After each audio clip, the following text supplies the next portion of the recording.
Hello guys, I hope you all are doing good. I am Abrar Nihal. আজকে আমি আমার এই ইউটিউব প্ল্যাটফর্মের জন্য নতুন একটা গল্প বের করেছি এবং সেই গল্পটার টাইটেল হচ্ছে নিশাত। এটা একটা হরর স্টোরি আর এটা আমি লিখেছি। আশা করি আপনাদের সবার কাছে ভালো লাগবে। আর আপনারা অনেকে জানেন যে আমি ওয়াটপ্যাডের মধ্যেও গল্প লিখি, সেখানে আমি নোবেলস লিখি। তো আপনারা চাইলে সেখানে আমাকে ফলো করতে পারেন। আইডির লিঙ্ক আমি ডেসক্রিপশন বক্সে দিয়ে দিচ্ছি। ধন্যবাদ।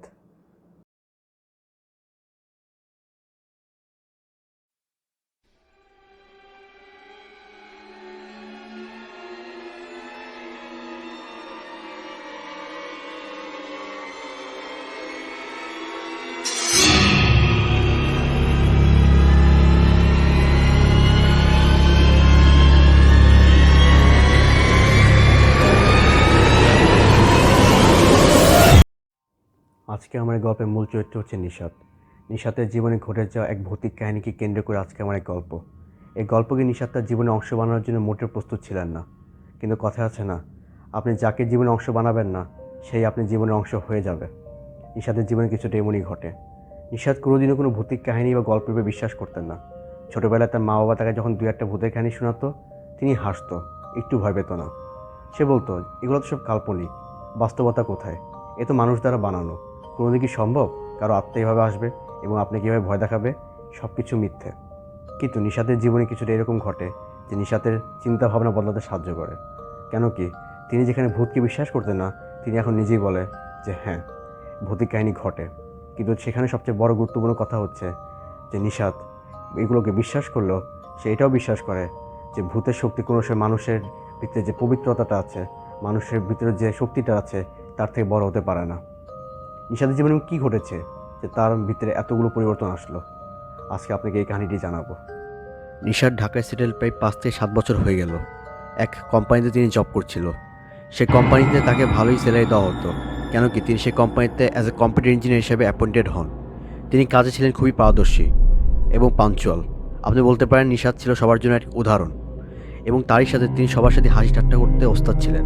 নিশাতকে সবাই খুব ভালোবাসত।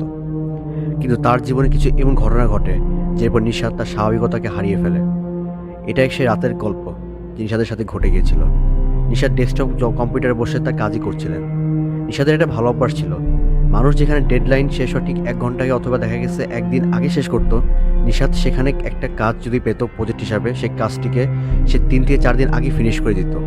সে খুবই ওয়ার্কলোড নিত, তাই নিশাত রাতের পর রাত জাগত। নিশাত খুব কমই ঘুমাতো, বলতে পারেন 4 থেকে 5 ঘন্টায় ঘুমাতো। সে খুবই কাজের প্রতি মনোযোগী ছিলেন। তো তেমনইভাবে তিনি ডেস্কটপে বসে কাজ করছিলেন।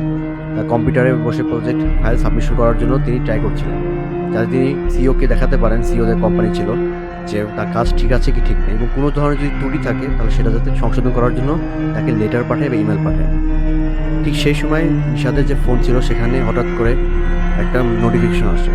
সেই নোটিফিকেশনটাকে স্ক্রল ডাউন করে তখন দেখে তাকে কে জানি মেসেজ দিয়েছে। নিশাত সেখানে টিপ দেয়। এরপরে যখন দেখেন নিশাত দেখে মেসেজটা খুবই অদ্ভুত ধরনের ছিল। কেন কি, যে ভাষাটি ছিল সেটা বাংলা ভাষা ছিল না, না তো ইংলিশ ভাষা, সেটা খুবই অন্যরকম ভাষা ছিল। এরকম ভাষা নিশাত কোনোদিনও তার জীবনে দেখেনি। তো নিশাত খুবই কনফিউজ হয়ে গেল এটা কোন ধরনের ভাষা। তো নিশাত যে কাজটি করলো সেটা হলো সে ভাষাটাকে সে তার ফোনের গ্যালারিতে সেভ করলো এবং সেটাকে গুগল ট্রান্সলেটের মধ্যে দেওয়ার চেষ্টা করলো। পরে দেখলো যে সে ভাষাটা কারোর সাথে ম্যাচ করছে না। খুবই অবাক করার বিষয়, তাহলে এটা কী ভাষা, গুগল ট্রান্সলেটও মিলাতে পারছে না। নিশাতের কাছে ব্যাপারটা খুবই অদ্ভুত লাগলো। এরপর নিশাত ভাবলো যে এটা কেউ না কেউ প্র্যাঙ্ক করতে পারে তার সাথে। তাই তিনি ফোনটাকে রেখে তার কাজের প্রতি আবার কনসেন্ট্রেশন দেওয়া স্টার্ট করলো। তখন হঠাৎ আরেকটা নোটিফিকেশন আসে।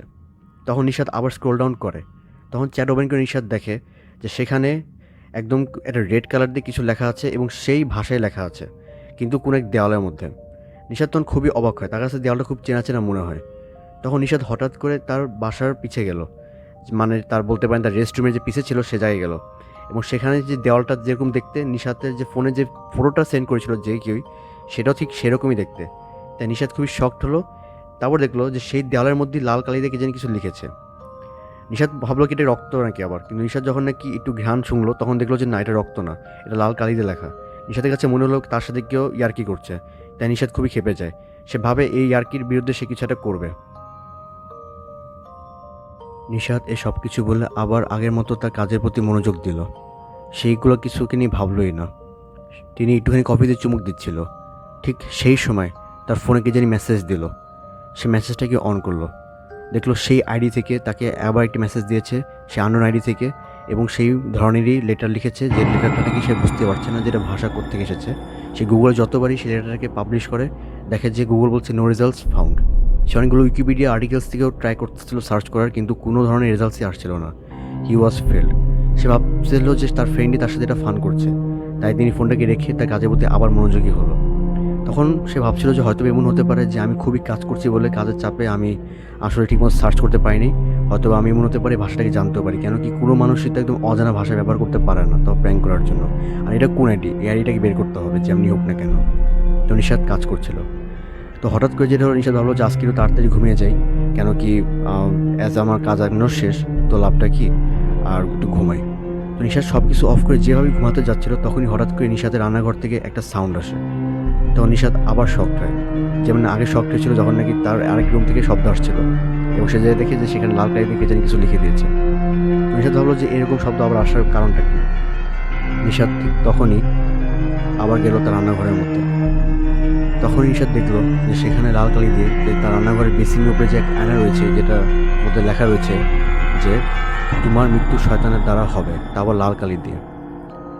নিশাদ সেটা থেকে খুবই ভয় পেয়ে যায়, কেন কি সেটা পুরো একদম একদম পিওর বাংলা ভাষার মধ্যে লেখা যে তোমার মৃত্যু হবে শয়তানের হাতে। তখন নিশাদ তার ফোনটাকে আবার একটু অন করে, কেন কি সেই টেক্সটের লেখার যে ধাঁচটা আছে আর সেই আয়না লেখার যে ধাঁচ সেটা সম্পূর্ণ সেম। তো নিশাদ খুবই শকড হয়ে ভাবে যে এই দুটো কেন সেম হতে পারে।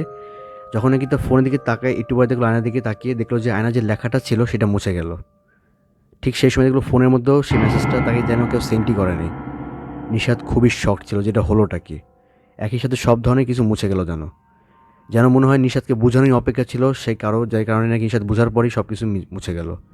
সে ভাবলো হয়তো এটা হতে পারে যে তার ওয়ার্কলোডের কারণে সে বিভিন্ন জিনিসপত্র হ্যালোসিনেট করতেছে, বাট এটা কি আদৌ কি সে হ্যালোসিনেট করতেছে নাকি এটা আদৌ ঘটলো? হি ওয়াজ লিটারেলি কনফিউজড। তো নিশাদ কি ভাবলো যে এক কাজ করি, এখন আমি ঘুমাই, পরে সকালে দেখা যাবে না, অফিসে গিয়ে কারোর সাথে এটা নিয়ে কথা বলবো না। নিশাদ ঘুম দিল। সে উঠার পরে সে যতই নাকি প্রজেক্টের কাজ শেষ করুক, তারপর তার টেনশন ছিল সেই বিষয়টা নিয়ে যে তার সাথে ঘটলোটা কি। অফিসে যাওয়ার পর নিশাতে খুব ভালো একদম ঘনিষ্ঠ একজন বন্ধু ছিল, বন্ধু বলে ঠিক হবে না, বলতে পারেন বান্ধবী, নামটা হচ্ছে রুমকি। রুমকির সাথে নিশাদ দেখা করে বললো যে রুমকি জানিস আমার সাথে কি একটা কাহিনী ঘটেছে। রুমকি বলল কী ঘটেছে। যেমনি বলতে যাবে তখনই সিও যে ছিল তিনি নিশাদকে ডেকে বলল আমার কেবিনে আসো, তোমার সাথে কথা আছে। সিইওর কথা শোনার পর নিশাদ তার কেবিনে গেল। সেখানে যাওয়ার পর সিইও তার দিকে তাকিয়ে বলল নিশাদ তোমার জন্য আমার কাছে একটা গুড নিউজ আছে। নিশাদ বলল কী গুড নিউজ স্যার। তখন সিও তাকে বলল নিশাদ তুমি একটা প্রমোশন চাচ্ছিলে না, যেটার জন্য তুমি অনেক বেশি পরিমাণে পরিশ্রম করছিলে এতদিন, ইভেন ওভারটাইম করছিলে, তুমি সেই প্রমোশনটা পেয়েছো, কংগ্রেটস। নিশাদ খুবই খুশি হয়ে গেল। নিশাদ ভাবতেও পারেনি, তার কল্পনায় আসতে পারেনি যে তিনি তাড়াতাড়ি প্রমোশনটি পাবে, কেন কি নিশাদ এই প্রমোশনের জন্য খুবই হার্ডওয়ার্ক করছিল। আর দিন শেষে তিনি সাকসেসফুল হয়ে গেল। নিশাদ খুশিতে যেন তিনি সব কিছু ভুলেই গেল। তিনি সিও স্যারকে হাঁক দিল এবং বলল thank you so much sir. এরপর সবাই আশপাশে জড়ো হয়ে গেল এবং সবাই বলল নিশাদ কী হয়েছে। তারপর নিশাদ বলল যে I have got a promotion.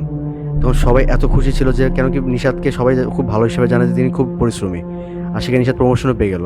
এর থেকে বড় ভালো নিউজের কী হতে পারে। সবাই বলেই বসলো তো বন্ধু তুই তো এবার পেয়ে গেলি প্রমোশন, তাহলে আমাদের সবাইকে ট্রিট দে। নিশাদ বললো অবশ্যই দিব, অবশ্যই দিব, কেন দিব না, কিন্তু আমি একটু বাসায় যাবো আজকে তাড়াতাড়ি, যাতে আমি আপনাদেরকে ট্রিট দিতে পারি কালকের মধ্যে। এবং সবাই বললো ঠিক আছে, তুমি ট্রিট দিতে ভুলবে না। অবশ্য তার ওই দিনকার কাজও শেষ হয়ে গিয়েছিল, তাই নিশাদ তার বাসায় চলে গেল তাড়াতাড়ি করে। নিশাদ খুব এক্সাইটেড ছিল এবং তার সাথে গত রাতে যে কিছু কাহিনী ঘটেছিল তিনি সব কিছু ভুলেও যায়। নিশাদ বাসায় যাওয়ার পর এত এক্সাইটেড ছিল, তিনি ভাবছিল কীভাবে তিনি শহরে আসলো, কীভাবে তিনি এতদিন স্ট্রাগল করলো, তার সব অতীত কথা তিনি মনে করছিল। এরকম কিছু মনে করতে করতে নিশাদ কী হলো, হঠাৎ ঘুমিয়ে গেল। কিন্তু হঠাৎ করে তার ঘুম ভেঙে যায়। ঘুম ভেঙে নিশাদ দেখতে পারে তার কম্পিউটারের সামনে কে জানি বসে আছে। আসলে বসে নেই কেউ, কিন্তু তিনি একটি ছায়া দেখতে পাচ্ছে। নিশাদ তখন খুবই ভয় পেয়ে যায়, ভাবলো যে এটা কী হলো, কেন কি নিশাদ দেখতেছে যে একটা ছায়া আছে, কেউ মানে এখানে বসে আছে, কিন্তু তার যে সিটটা আছে চেয়ারটা সেখানে কেউ বসা নেই, কিন্তু কম্পিউটারের সামনে একটা ছায়া আছে, দেখে মনে হচ্ছে কে জানি সিটের উপরে বসে আছে আর তার কম্পিউটারটা চালাচ্ছে। তো নিশাদ খুবই ভয় পেয়েছে এটা দেখে। তেমন নিশাদ খাট থেকে নেমে যেভাবেই তিনি ডেস্কটপ কম্পিউটারের পাশে যেতেই যায়, তখনই হঠাৎ যে জিনিসটা হয় সে ছায়াটা চলে যায় এবং সব কিছু আগের মতো নর্মাল হয়ে যায়। তখন নিশাদ আরও ঘাবড়ে যায় এবং দেখে তখন রাত বাজছে 3:10। তো নিশাদের কাছে ব্যাপারটা কেন জানি মনে হচ্ছিল যে একটু ভৌতিক টাইপের, এবং নিশাদের কাছে ব্যাপারটা সুবিধার মনে হচ্ছিল না। নিশাদ মনে মনে হাসছিল, ভাবছিল যে না, এটা আমার কাজের টায়ার্ডনেসের কারণেই হবে, কেন কি ভূত বলে কিছু নাই এবং এগুলো আমি সব কিছু হ্যালোসিনেশন করছি, এটা ঘটা সম্ভবই না, ইম্পসিবল। এগুলো ভেবে নিশাদ আবার ঘুমাতে গেল। পরের দিন সকাল হলো, নিশাদ অফিসে গেল। অফিসে যাওয়ার পর নিশাত ভাবছিল যে তিনি রুমকির সাথে এটা কথাটা শেয়ারই করবে, কিন্তু কিছু না কিছু কারণে তিনি শেয়ার করতে পারছিল না। পরে নিশাত বিকালে সবাইকে ট্রিট দিল, একটা রেস্টুরেন্টে নিয়ে গেল, সেখানে সিও স্যারও ছিল, সবাই খাওয়া দাওয়া করছিল, খুব মজা করছিল, আনন্দ করছিল এবং হাসাহাসি করছিল। নিশাতও তার মধ্যে হারিয়ে গেল এবং সব কথা ভুলে গেল। এরপর নিশাত তার বাসায় আবার ফিরল। ফেরার পর নিশাত ভাবলো যে আমি তো বলতেই ভুলে গেলাম তাদেরকে কাহিনীটা, এটার সমাধান কী বলবো আমি তাদেরকে, কেন কি এটা তো একটা ভৌতিক ঘটনা আমার সাথে ঘটেছে, কেন কি নাহলে এগুলো তো সম্ভবই না, কেন কি এত কিছু আমি একই সময় কেমন হ্যালোসিনেট করতে পারি, আর আমি কি এতটাই টায়ার্ড, কেন কি এত বছর হয়ে গেলো আমি ওভারটাইম করতাম, কখনো তো আমি মোটাই ফিল করিনি। কিন্তু তিনি ভাবলো ভৌতিক জিনিস তো ঘটা সম্ভবই না, কেন ভূত বলে কিছু নেই। এরকম ধরনের কথাবার্তা যেমনি নিশাত চিন্তা ভাবনা করছিল, ঠিক তখনই তার ফোন বেজে উঠলো। কেউ জানি তাকে কল দেয়। ও, এটা তো রুমকি। রুমকি তাকে কল দিয়ে বলে, নিশাত তুই জানিস সিও স্যার যে অ্যাক্সিডেন্ট করেছে। নিশাত এটা শোনার পর খুবই অবাক হয়ে বললো, কি বলছিস, সিও স্যার কেমন অ্যাক্সিডেন্ট করলো, কীভাবে? রুমকি বললো, এত কিছু আমার বলার টাইম নেই, নিশাত তুই তাড়াতাড়ি গাড়ি নিয়ে এসে পড়। নিশাত যেমনি তার ফ্ল্যাট থেকে নিচে নামতে যাবে, তার দরজাটা খুলে তখনই দেখলো লিফট থেকে কে জানি বেরিয়ে আসছে। ও, এটা তো রুমকি লিফট থেকে আসছে। রুমকিকে দেখার পর নিশাত খুবই শক ছিল, খুবই অবাক হয়ে জিজ্ঞাসা করলো, রুমকি তুই এখানে, তুই না বললি আমাকে আসতে গাড়ি নিয়ে এবং তোকে পিক করতে। রুমকি বললো, দেখ নিশাত, আমার এত কিছু বোঝানোর সময় নেই, তাড়াতাড়ি আমার সাথে আস, সিও স্যার খুবই সিভিয়ারলি ইনজিওর্ড এবং তাকে দেখতে হবে হসপিটালে, তাড়াতাড়ি কর ইমিডিয়েটলি। এটা শোনার পরে নিশাত কিছু আর না ভেবে রুমকির সাথে যাওয়া শুরু করে দিল এবং গাড়িতে উঠলো। রুমকি গাড়ি ড্রাইভ করছিল, রুমকি গাড়ি ছিল। তো এই সময় যে ব্যাপারটা, যে রাত ছিল খুব 2টা 10 এবং তারা গাড়ি ড্রাইভ করছিল হাইওয়ের উপর দিয়ে। তো নিশাদকে এসে শেয়ার করলো যে রুমকি খুবই চুপচাপ গাড়ি ড্রাইভ করছে, যেন কিছু ঘটেই নেই, কিন্তু একটু আগে রুমকি কী রকম বিহেভ করছিল, যেন অনেক বড় কিছু ঘটে গিয়েছে। তো রুমকিকে জিজ্ঞাসা করলো যে, রুমকি, সিও স্যার কখন অ্যাক্সিডেন্ট করেছে? রুমকি বললো, Nishat, I have no time to explain you. তখন নিশাত জিজ্ঞাসা করলো, রুমকি কেন, আমি তো জানা না কেমন অ্যাক্সিডেন্ট করলো, কেন সিও স্যার তো আমাদের সাথে ভালোই ছিল এবং তিনি তো বাসায় সেফলি গেল মনে হলো, কেমন অ্যাক্সিডেন্ট করলো? রুমকি বললো, হসপিটাল যাওয়ার পরে তুই জানতে পারবি। এটা বলার পর রুমকি কিছু বলছে না, কিন্তু রুমকি খুবই ঠান্ডা স্বরে বলছে, যেন একজন অপরিচিত মানুষকে আমরা বলে থাকি, এবং রাত 2টা 10 বুঝছে না নিশাত যে ব্যাপারটা কী হলো। তো হঠাৎ করে নিশাত একটা জিনিস খেয়াল করলো, সেটা হচ্ছে যে লুকিং গ্লাসে দেখলো যে রুমকির রিফ্লেকশন নেই। যে ঠিক বুঝতে পারছেন, গাড়ির যে মাঝখানে থাকে না একটা গ্লাস, যেটার মাধ্যমে আপনি পিছিয়ে দেখেন যে কি কোন গাড়ি আসছে না আসছে, সেটাতে খেয়াল করলো যে রুমকির রিফ্লেকশন হচ্ছে না। নিশাতের রিফ্লেকশন আছে কিন্তু রুমকির রিফ্লেকশন নেই। তো নিশাত তখন খুবই শকড হলো এবং বুঝতে পারলো যে এটা রুমকি না, এটা রুমকির বেশে অন্য কেউ। কেন কি রুমকির রিফ্লেকশন তাহলে কেন নেই, এবং সে তো মানুষের রিফ্লেকশন তো থাকবে আয়নার সামনে। তো নিশাত অনেক ভয় পেয়ে যায়, শুধু একটু না, অনেক বেশি পরিমাণে ভয় পেয়ে যায়। এটা স্বাভাবিক। আপনি ভাবেন, যদি আপনি কোনো দিন এমনি গাড়িতে ওঠেন এবং আপনার বন্ধু বা বান্ধবী যদি কেউ থাকে গাড়ি ড্রাইভ করছে আর দেখেন যে তার রিফ্লেকশন নাই আয়নাতে, then how do you feel? ঠিক সেরকমভাবে নিশাত ফিল করছিল। তো নিশাত তখন রুমকি বললো, রুমকি তুই এক কাজ কর, গাড়ি থামা। তো রুমকি বললো, এই গাড়ি থামাবো কিসের জন্য, আমাদের তো হসপিটালে যেতে হবে। তো নিশাত বললো, কি দেখ, একটা এমার্জেন্সি আসছে, এক কাজ করি, তুই একা চলে যা, আমি আরেকটা একটু পরে আসতেছি। রুমকি বললো, তোর মানে কি, সিও স্যার কত খারাপভাবে অ্যাক্সিডেন্ট করেছে আর তুই তাকে না দেখার জায়গায় তুই এসব ধরনের বাহানা করছিস? Nishat, shame on you. Nishat বললো, কি দেখ, একটু বোঝার ট্রাই কর, you need to understand please. Nishat একটু ভয় ভয় জিনিসটা বলছিল। তখন রুমকি তার দিকে একদম মনোযোগ সহকারে তাকিয়ে রয়েছে, আর নিশাত তখন তার দিকে একটু অবাক হয়ে তাকিয়ে রয়েছে। এরপর রুমকি নিশাতের দিকে তাকিয়ে জিজ্ঞাসা করলো, ইজ এনিথিং রং? তখন নিশাত তাকে বললো যে নাথিং ইজ রং, বাট তুমি এরকম বিহেভ করছো কিসের জন্য? তখন রুমকি বলল, কেন, কিছু বছর আগে তো তুমি এরকম বিহেভই করছিলে।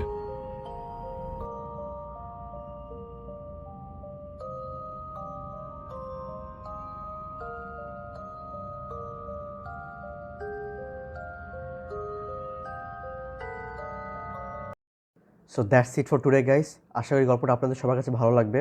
আর গল্পটা যদি আপনাদের কাছে কোনো জায়গায় যদি আমার ভুল ত্রুটি মনে হয়ে থাকে, তো অবশ্যই জানাবেন কমেন্ট সেকশনের মধ্যে, কেন কি এটা আমার প্রথমবার আমি একটা গল্প শেয়ার করছি আপনাদের সাথে ইউটিউব প্ল্যাটফর্মের জন্য। তো অবশ্যই যদি ভুল ত্রুটি থাকে তো আমাকে একটু জানাবেন দয়া করে। আর আরেকটি অ্যানাউন্সমেন্ট আপনাদের জন্য ছিল, আপনারা জানেন যে আমি ওয়াটপ্যাডের মধ্যে স্টোরি লিখি, নোবেল লিখি। তো আপনারা চাইলে সেখানে আমাকে ফলো করতে পারেন। ডেসক্রিপশন বক্সের মধ্যে আমি দিয়ে দিয়েছি আমার ওয়াটপ্যাডের আইডির লিঙ্ক। আর পার্ট 2 এর জন্য অবশ্যই আমি চ্যানেলকে সাবস্ক্রাইব করবেন, বন্ধুদের সাথে শেয়ার করেন আমার গল্পটি যদি ভালো লেগে থাকে। আর নোটিফিকেশন বেল যেটা আছে সেটাকে আপনারা প্রেস করেন, যাতে যখন নাকি আমি পার্ট 2টা রিলিজ করবো, যাতে আপনারা টাইম মতো নোটিফিকেশন পান আর গল্পটা জানতে পারেন বাকিটুকু কী ঘটলো নিশাতের সাথে। ধন্যবাদ।